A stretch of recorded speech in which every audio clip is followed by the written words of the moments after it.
Hello friends, ఈరోజు మనము రాగి పిండితో ఇడ్లీ చేసుకుందాం. రాగి పిండి ఇది మామూలు ఇడ్లీ పిండి. దాంట్లో ఏమేమి వేయాలో చూపిస్తున్నాను చూడండి. 2 స్పూన్స్ రాగి పిండి వేస్తున్నాను. అలాగే దానికి కావాల్సిన సాల్ట్ కూడా వేసుకుందాము. సాల్ట్ అందులో మనకి టేస్ట్ కోసం 3 ఖర్జూరం. ఇది ఎందుకు వేస్తున్నారు? స్వీట్ అనుకోవచ్చు, కానీ స్వీట్ ఉంటేనే పిల్లలు తింటారు కదా, అందుకని నేను అవి కూడా వేస్తున్నాను. అది నల్లగా ఉంటుంది తినను అనకుండా ఉంటుంది అనమాట, అందుకని వేస్తున్నాను. ఇవన్నీ వేసాను కదా, ఇది చక్కగా మనం ఇడ్లీ పిండిలా కలుపుకొని చూడండి. దీనికి నేను ఈ రేకుకి నెయ్యి రాసాను, దాంట్లో ఇవి వేసేస్తాం. ఇది ఎందుకు నేను ఇలా చేస్తున్నానంటే, నేను బయట రాగి ఇడ్లీ అని ఇచ్చాడు. ఎంత అనుకుంటున్నారు? 100 రూపాయలు 2 ఇడ్లీలను పెద్ద హోటల్స్లో తెచ్చారనమాట మా పిల్లలు. అది 100 రూపాయలు అనేసరికి అయ్యి బాబాయ్, మనం రాగి అని స్పెషల్గా కొనుక్కుంటున్నాం, కానీ ఇది మన ఇంట్లో చేసుకుంటే బాగుంటుంది అని ఐడియా వచ్చి నేను చేస్తున్నాను అనమాట.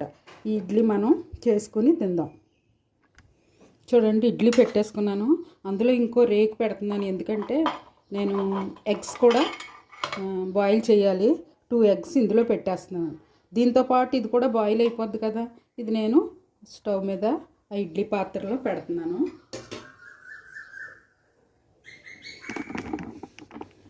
చూడండి, పెట్టేశాను. ఇది ఇలాగా బాయిల్ అవుతుంది. మనం ఎగ్స్ వేరుగా బాయిల్ చేయకుండా ఇలా బాయిల్ అయిపోతాయి అన్నమాట. చూడండి, ఇడ్లీ రెడీ అయిపోయింది. రాగి ఇడ్లీ చూడండి.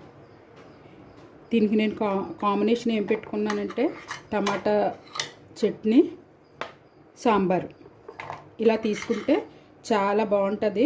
చూడండి, ఇవి చక్కగా మనం ఇలా చేసుకుని పిల్లలకు పెట్టుకుంటే చాలా హ్యాపీగా తినేస్తారు. ఎందుకంటే మనం రాగిపిండి వేరుగా వాళ్ళకి పరిచయం చేయట్లేదు కదా. జావలో అలాగా తీసుకుంటే బాగుంటుంది. ఇలా సాంబార్లో వేసుకుని తినొచ్చు, చట్నీ నంచుకోవచ్చు. ఓకేనండి, బాయ్. మరొక డిష్తో మళ్ళీ కలుసుకుందాం.